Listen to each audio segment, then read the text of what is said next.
Okay, let's have a look at some circuits. We're going to start off by looking at current, and then we'll look at Kirchhoffs rules, specifically the junction rule and then the loop rule.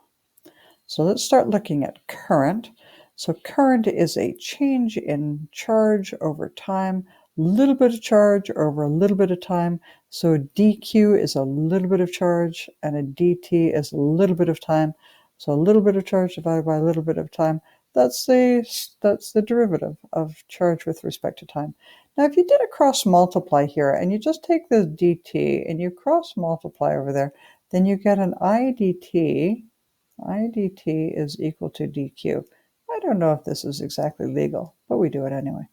And then you integrate both sides, take the antiderivative, and then you get the integral of idt is the integral of dq. Well, the integral of dx is x, the integral of dt is t, the integral of dq is q.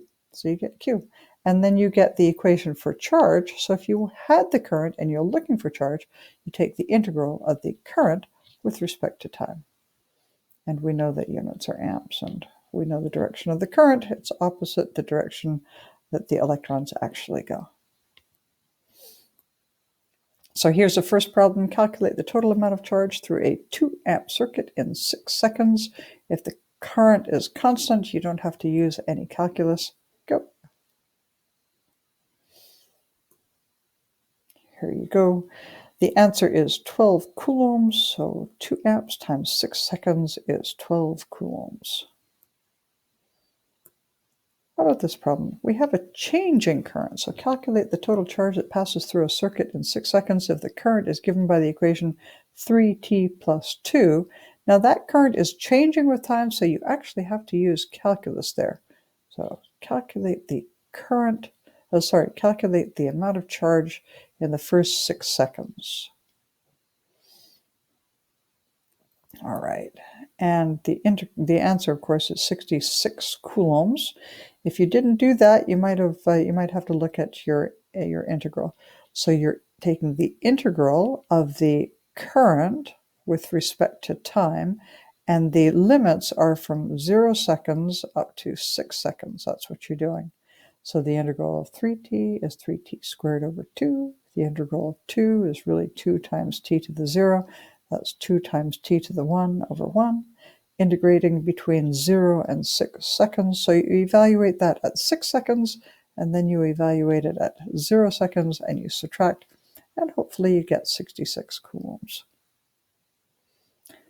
Now, Kirchhoffs junction rule is just a conservation of charge is what it really is. It says that all the charge or the current going into a point is equal to all the charge or the current leaving that point. So our point, I'm going to pick the junction A. I could have just as easily have picked the junction at the bottom side, but I picked A. And all the current going into that junction is I total is equal to the total current leaving that junction. So I1 and I2 are both leaving that junction. So I total is I1 plus I2. Very important. So here you go. Determine the magnitude and direction of the unknown current I. And so what is that? I'll use the junction rule. Hopefully you got 3 amps. Hopefully you got 3 amps. What you ended up doing, you probably looked at, was that through R2 there was 2 amps going down. Through R3 there was 5 amps going away. So with 2 amps down and 5 amps away, that meant that there had to be 7 amps going to the right. And if we look at the junction that I've just circled, we have 10 amps coming into that junction, 7 amps going away, so we're missing 3 amps going down through that resistor of R1. So it's just 3 amps. How about this one? A little bit more complicated circuit. This is a piece of a circuit. Who knows what this circuit is doing? We've got 1 amp, 2 amp, 3 amps, 4 amps going this way, that way, the other way. And I want to know what the total current, or what the current is in that bottom little branch. And the answer is 8 amps. So the way you get this is adding up currents hither and yon, and you should get 8 amps. about the loop rule? So if the junction rule was based on the conservation of charge, the loop rule is based on the conservation of energy. It says that the algebraic sum of potential differences, including voltage supplied by the voltage sources and resistive elements in any loop, must be equal to 0. So that basically says that any current you put in, or voltage or potential differences, char is energy per unit charge. So it's really a measure of energy divided by charge. So voltage or energy that you put in has to equal the voltage that you get out of a circuit. And you're just reminded that the relationship between potential energy and electric potential or voltage is potential energy is Q times V. So in practice, what that means is I'm going to show you how to get this equation at this top equation. And you have to start off by just defining a current. So you have to start off, I'm going to say my current is going to go clockwise. I happen to like that. And you can get that equation a number of different ways, but using the loop rule, let me show you. I'm going to start at the bottom left-hand corner of my loop. I'm going to walk through the loop in a clockwise direction. And the first thing I get to is my first little battery. And it goes from the short end, which is the negative side, to the long end, which is the positive side. So I have a positive change in voltage, and I get a positive E as my first term in that equation. As I continue my walk along the loop, I get to resistor R1.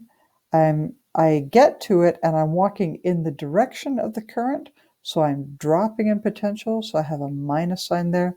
And the potential across a resistor is I times R.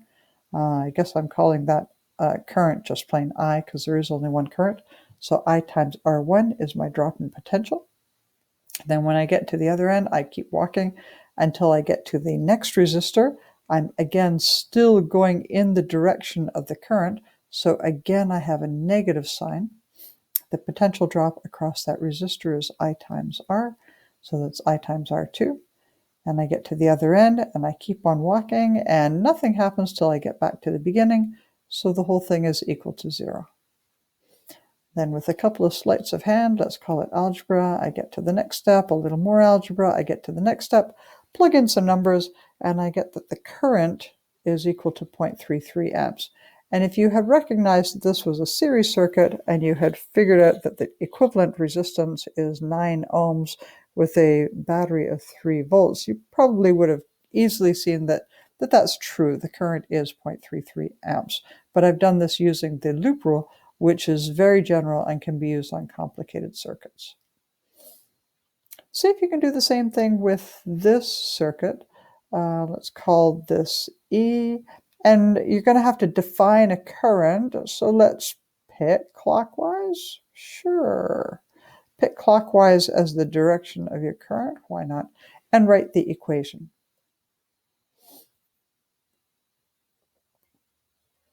When I did it, I got E minus I times R1 minus I times R2 minus I times R3 is equal to 0. And that's because I was going in the direction I had defined my current as going clockwise. And every time I got to a resistor, I was walking in the direction of the current. And so I had negative signs, potential drops across each of those resistors. Now, how about this one? This is a little bit more complicated. I've got 2 loops in this circuit, and not only 2 loops, but I've got 2 batteries as well.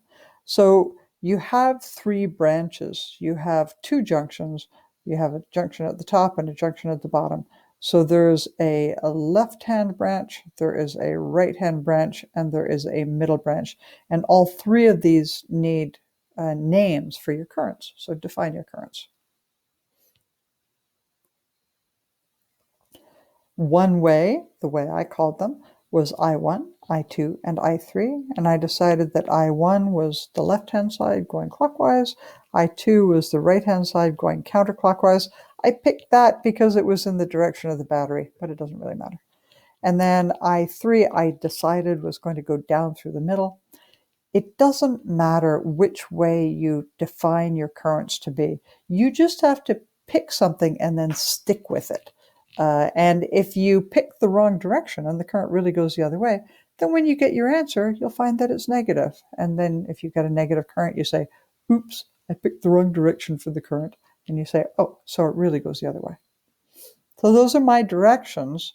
So with those directions defined, could you write 3 equations that could be used to solve for the unknown currents? You're going to need, first of all, the junction rule for one equation, and then you're going to need the loop rules to get the 2 other equations. What loops could you do? You could do the left loop.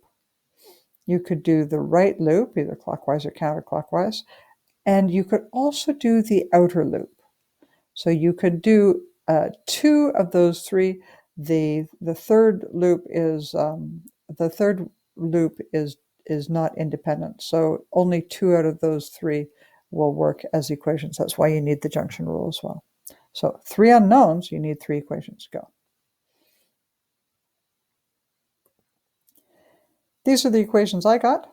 From the junction rule, I got current 1 plus current 2 equals current 3. And then I got 3 different loop equations, but you only need 2 of those 3. The third one is not independent, so you can use that. And watch your minus signs. Those are the equations that I got. If you got different minus signs or plus signs, then you made a mistake, and you have to figure out where the minus signs go. If you're walking around a loop in the direction of the current and you pass a resistor, you drop in potential. If you're going against the current, you increase in potential. Now this is the same problem basically, except that I've stuck numbers in there. So can you start from the beginning? Define your 3 currents, write down 3 equations, the junction rule and then 2 loop equations, and then solve the equations and solve for those 3 currents. Can you solve those 3 equations? It's a system of equations, 3 equations, 3 unknowns. See if you can solve for the current. Good luck.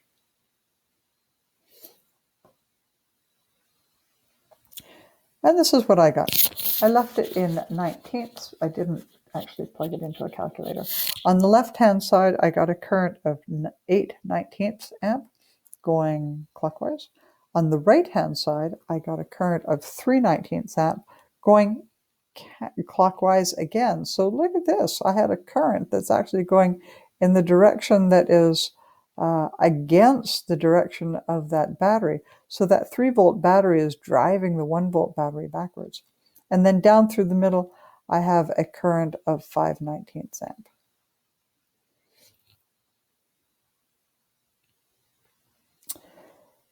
Now, the same problem, same current, same resistor, same everything. Can you calculate the rate at which energy is dissipated in R2? The rate at which energy is dissipated sounds a whole lot like power. And we know that, let's see now, twinkle, twinkle, little star, voltage equals I times R. So voltage equals I times R. And splishy splashy in the sea, power equals I times V or E. Power equals I times E, sure. And that's fine, but we don't know the voltage across R1. We don't know the voltage across R1. But we do know the current, so you could also say that power is I times the voltage, which is I times R, so it's I squared times R. Use the power is equal to I squared times R to find the power dissipated, or the energy, the rate at which energy is dissipated in R1. Okay. And hopefully you got 0.346 watts. Power is I squared R, and you were just looking at the quantities relating to R1. And here we have this problem. This looks really complicated because you've got 3 batteries and all sorts of resistors, but actually the batteries are either 3 volts or 6 volts, and the resistors are equal either 2 ohms or 4 ohms. And you need to do the same thing. You have to define 3 currents, the left-hand branch, the right-hand branch, and the branch through the middle. And then you have to define those currents, and then you need to write your equations and watch for your minus signs. And then once you have 3 independent equations, you have to solve your 3 equations for 3 unknowns and see what you get. And I ended up getting 0.5 amps and 0.25 amps. So in the left-hand side, I had 0.5 amps going counterclockwise. In the right-hand branch, I got 0.25 amps, a quarter of an amp, going counterclockwise. And in the middle, I had a quarter of an amp going upwards. And that's that. Okay.